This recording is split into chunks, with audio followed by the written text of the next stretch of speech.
ஜூலை 5, 2024. மழை மேகங்கள் சூழ்ந்த மாலை 7 மணி வேளையது. ஆசையாக கட்டி வந்த தனது சொந்த வீட்டை பார்வையிட்டு நின்றவரை ஓட ஓட அரிவாளால் வெட்டியது அந்த 8 பேர் கொண்ட கும்பல். அலறி துடித்து ஓடியவரை மீட்க வந்த அவரது 2 நண்பர்களுக்கும் சரமாரியான வெட்டுகள் விழுந்தன. இரத்த வெள்ளத்தில் சாய்ந்தவரை அக்கம் பக்கத்தினர் மீட்டு சென்னை கிரீன் சாலையில் உள்ள அப்பல்லோ மருத்துவமனையில் அனுமதித்தனர். ஆனால் சிகிச்சைகள் பலனளிக்கவில்லை. அவர் மாண்டு விட்டார். பிரேத பரிசோதனைக்கு பிறகும் உண்மையான குற்றவாளியை கைது செய்யும் வரை உடலை வாங்க மாட்டோம் என நூற்றுக்கணக்கான இளைஞர்கள் போராட்டத்தில் ஈடுபட்டிருக்கின்றனர். கொலையில் சம்பந்தப்பட்ட 8 பேரை 4 மணி நேரத்தில் கைது செய்திருக்கிறோம் என காவல் ஆணையர் பேட்டியளித்தும் போராட்ட குரல்கள் ஓய்ந்தபாடு இல்லை. அப்படி இந்த இளைஞர்களுக்கு உயிரற்ற நிலையில் கிடக்கும் அந்த மனிதர் என்னதான் செய்து விட்டார் என்றால் சட்டம் படிக்க வைத்தார் என்கிறார்கள்.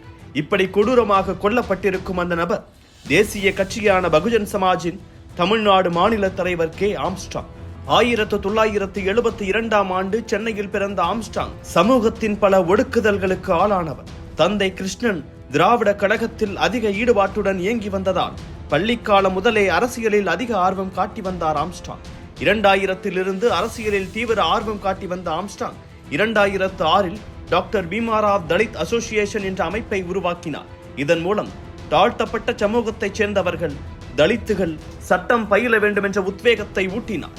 தொடர்ந்து 2006ஆம் ஆண்டு சென்னை மாநகராட்சியின் 99வது வார்டில் போட்டியிட்டு மாமன்ற உறுப்பினராக தேர்வானார். இதையடுத்து 2007 அதிகாரப்பூர்வமாக மாயாவதியின் தேசிய கட்சியான பகுஜன் சமாஜ் கட்சியில் தன்னை இணைத்துக் கொண்டார். 2008 உத்தரப்பிரதேசத்தில் ஆட்சியை நிறுவியிருந்தது பகுஜன் சமாஜ் கட்சி. அப்போது உத்தரப்பிரதேச முதலமைச்சராக இருந்த மாயாவதியை சென்னைக்கு அழைத்து வந்து மெகா ரேலி நடத்தி பிரபலமானார் ஆம்ஸ்ட்ராங். அதே ஆண்டு அவருக்கு பகுஜன் சமாஜ் கட்சியின் தமிழ்நாடு மாநில தலைவர் பொறுப்பு வழங்கப்பட்டது. அம்பேத்கரின் கொள்கைகளால் ஈர்க்கப்பட்டதாலேயே சட்டம் பயின்றவர் 2009 திருப்பதி ஸ்ரீ வெங்கடேஸ்வரா பல்கலைக்கழகத்தில் இருந்து LLB பட்டம் பெற்றார். அந்த காலகட்டத்தில் வழக்கறிஞராக வெள்ளை கால் சட்டை வெள்ளை சட்டை என சென்னையை கெத்தாக வலம் வரும் ஆம்ஸ்ட்ராங் பல இளைஞர்களுக்கு இன்ஸ்பிரேஷனாக இருந்திருக்கிறார். தொடர்ந்து 2011 சட்டமன்ற தேர்தலில் கொளத்தூர் தொகுதியில் பகுஜன் சமாஜ் கட்சியின் சார்பாக போட்டியிட்டிருந்தார். ஆனால் தோல்வியை தழுவி இருந்தாலும் சமூகத்தின் குரலாக தொடர்ந்து ஒலித்துக் கொண்டே இருந்தார்.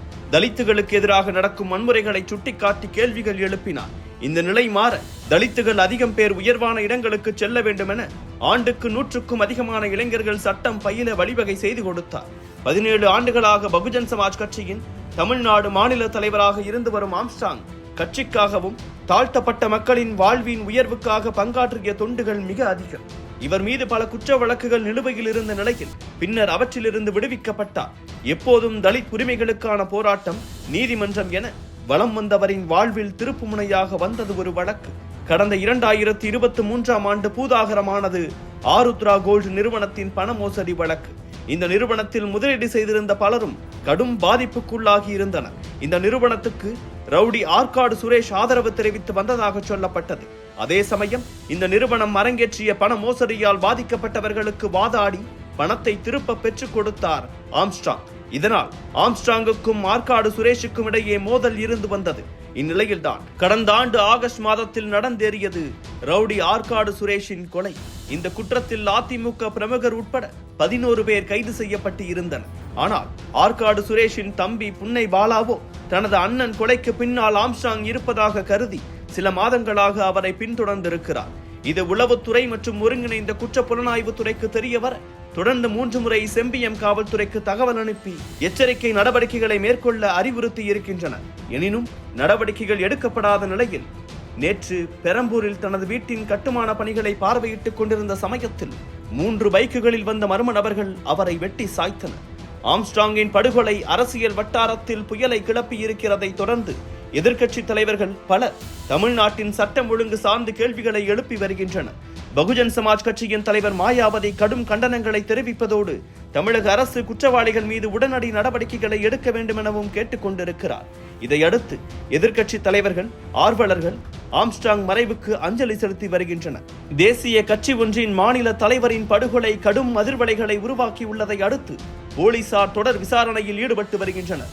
இந்நிலையில்தான் கொலை செய்யப்பட்ட அண்ணன் ஆற்காடு சுரேஷின் பிறந்த நாளிலேயே ஆம்ஸ்ட்ராங்கை முடித்தேன் என விசாரணையில் தெரிவித்திருக்கிறார் ரவுடி புன்னை பாலா,